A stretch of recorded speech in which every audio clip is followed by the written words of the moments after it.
Hi, and welcome to Fabric Buys. It is Saturday, March 16th, 2024, and this is my project for this earlier this week.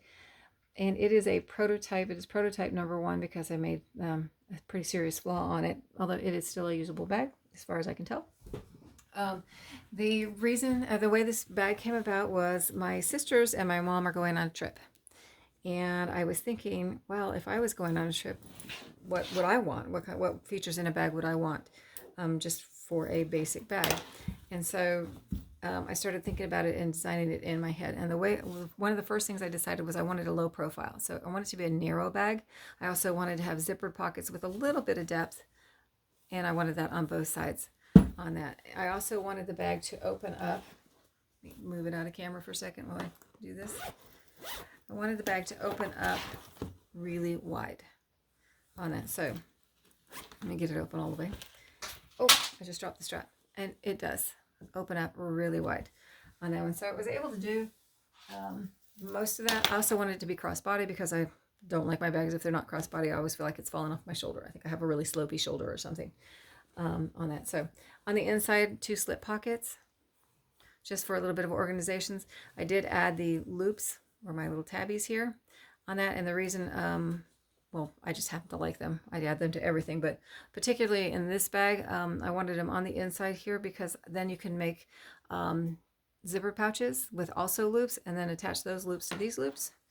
And you've got then your zipper pouch is secured in here and you don't have to worry about your stuff falling out of your bag inadvertently or with someone's sticky fingers on that. So zipper, zipper, zipper.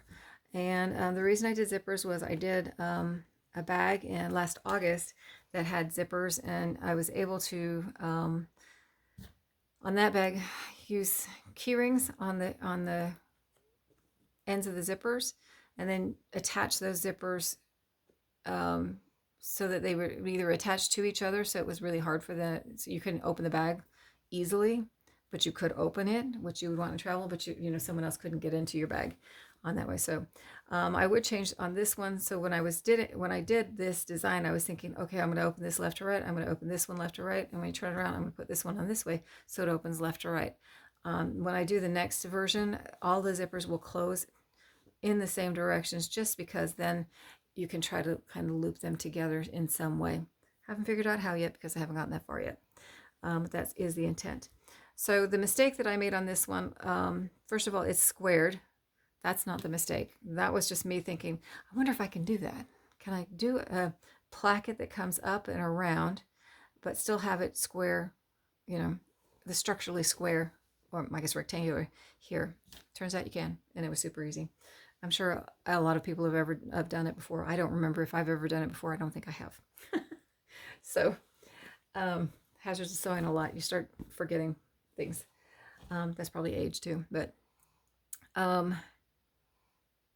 so the way it was designed, tall piece. It's done like a box. A box is just easy to do. So, but it's got a tall side and a tall sides on the front and the back, the base piece here, and then it's got 2 short sides on the sides here. And so this side piece is only here, and then there's a placket that comes all the way around here to hold the zipper, so the zipper will open wide on that. And what I did was I went too short here. So this actually goes to right here. This pocket, this side is only this tall on that one. And because this was short, I made my strap tab too short as well because I did not want it to come to the same height, which I will also change in the next bag. Because the reason I don't want it to come all the way up here is because I didn't want to be messing with this as I was trying to get the zipper placket in place on that. So, it also has no bias binding, no raw edges and no bias binding. That was kind of the goal on that one. I really should do more bags with bias binding because, well, it doesn't have to be bias binding strip because I need the practice, but the goal on this one was to have it so that it was no exposed seams and not using the bias binding.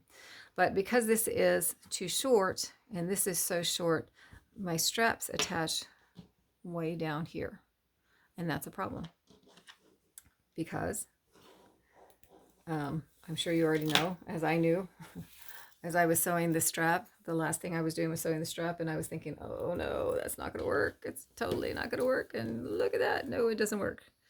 It flips upside down because the weight right here is too low. The attachment point is too low. So I will adjust that here. Super simple to fix for the next bag. What I did to make it so that this bag was a usable bag was I added these straps right here, across here, so I could feed my strap through that, and hopefully it would hold it in place without letting it rock over, and then attach it to my D-ring on both sides. Oh, on it. So same thing here, strap here, and it's right where the zipper attaches. And here we go. Strap goes through the loop, attaches on here. And now, once I get that attached, when I pick it up, it doesn't rock over. It's high enough that it doesn't rock over. And it will hold a little bit of weight and not rock over too, as long as your weight is at the bottom of the bag. If your weight slides towards the upper part of the bag, then your bag's going to slide and go right over. So I have a couple books here. Stick in there. And so there it is. Pick it up, and there it is. Kind of rocks a little bit, but it's going to be against your body, so it won't tip over anyway. On that one, now if your books or if your stuff slides to the top, it will rock over because it shifts the weight on that. But ideally, that's not something that'll happen in your bag. Maybe, maybe not. So anyway, a bit of a problem with the bag on that, but I am going to hopefully fix that with the next prototype on that one. So there it is. I hope you like it. I hope that wherever and whenever you're at, you're having a great time, and thanks for watching.